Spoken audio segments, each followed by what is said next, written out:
BJP ने बदला नारा, जय श्री राम की जगह अब जय बजरंगबली। कर्नाटक में कांग्रेस ही बीजेपी के पिच पर खेलने के लिए उतरी। बजरंग दल पर प्रतिबंध का ऐलान, कांग्रेस का मास्टर स्ट्रोक किया महाभूल। कर्नाटक चुनाव का प्रचार अभियान अब अंतिम दौर में पहुंच गया है। चुनाव अभियान की शुरुआत में बीजेपी पूरी तरह से बैकफुट पर दिखाई दे रही थी। 40% कमीशन, नंदनी दूध, बेरोजगारी और महंगाई का मुद्दा छाया हुआ था। खास तौर पर 40% कमीशन ने बीजेपी की परेशानी को बढ़ा रखा है। रही सही कसर टिकट वितरण के बाद बीजेपी में हुई बगावत ने पूरी कर दी। पार्टी के अंदर गुटबाजी भी दिखाई दे रही थी। पूर्व सीएम, पूर्व डिप्टी सीएम, कई विधायक, पूर्व एमएलसी पार्टी छोड़कर कांग्रेस में चले गए। बीजेपी मुश्किल में दिख रही थी तो कांग्रेस में उत्साह चरम पर दिख रहा है।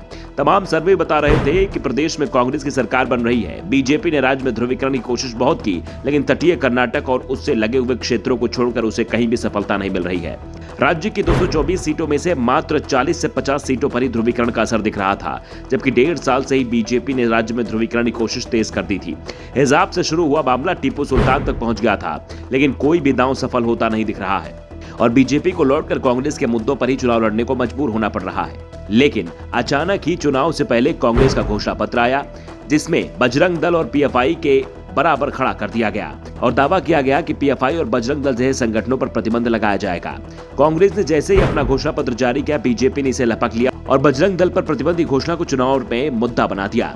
बीजेपी की रैलियां जय श्री राम के नारे के साथ शुरू होती थी, वो अब जय बजरंगबली के नारे से शुरू होने लगी हैं। पीएम मोदी भी अपनी रैलियों की शुरुआत भी जय बजरंगबली के नारे से करने लगे हैं और जोर शोर से इस मुद्दे को उठा रहे हैं। पूरे राज्य की सड़कों पर हनुमान चालीसा का पाठ हो रहा है। मंदिरों में भी हनुमान चालीसा की धुन बजने लगी है, जिसके बाद अभी तक इस मुद्दे पर बीजेपी को जवाब देने की कोशिश कर रही कांग्रेस अब उल्टा बैकफुट पर आती दिख रही है। पार्टी जमीनी हालात को भांपने में जुटी हुई है कि कहीं मामला हाथ से तो नहीं निकल रहा है। राज्य के नेता अभी तो बजरंग दल पर प्रतिबंध की बात जोर शोर से कर रहे हैं, लेकिन इस मुद्दे पर उन्हें भी डर लग रहा है। कर्नाटक में बजरंग दल पर बैन विवाद के बीच बीजेपी समर्थकों ने जगह जगह मैं हूं बजरंगी के पोस्टर लगा दिए। इन पोस्टर्स पर मैं हूं बजरंगी के साथ ही लिखा था कि कांग्रेस मुझे बैन लगाकर गिरफ्तार करना चाहती है। दक्षिण कन्नड़ जिले की रैलियों के बीच प्रधानमंत्री मोदी ने कांग्रेस पर विकास विरोधी होने का आरोप भी लगाया। पीएम मोदी ने बिना नाम लिए कहा कि कांग्रेस एक समुदाय को खुश करने के लिए ऐसे वादे कर रही है। राज्य के सीएम बसवराज बोम्मई ने कहा कि ये कांग्रेस के लिए आखिरी चुनाव होगा। वहीं केंद्रीय मंत्री शोभा करंदलाजे ने आरोप लगाया कि कांग्रेस का घोषणा पत्र एक हिंदू संगठन पर प्रतिबंध लगाने का प्रस्ताव कर मुसलमानों को खुश करने के लिए है।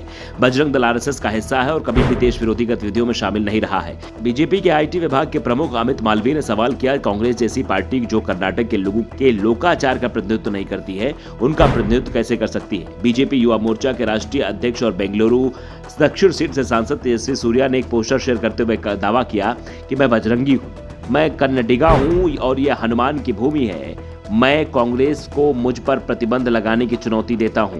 कर्नाटक के तटीय जिलों और चिकमंगलूर जिलों में घरों में पोस्टर लगाए हैं जिन पर लिखा है मैं बजरंगी हूं। ये सभी बजरंग दल के कार्यकर्ता के हैं घर हैं।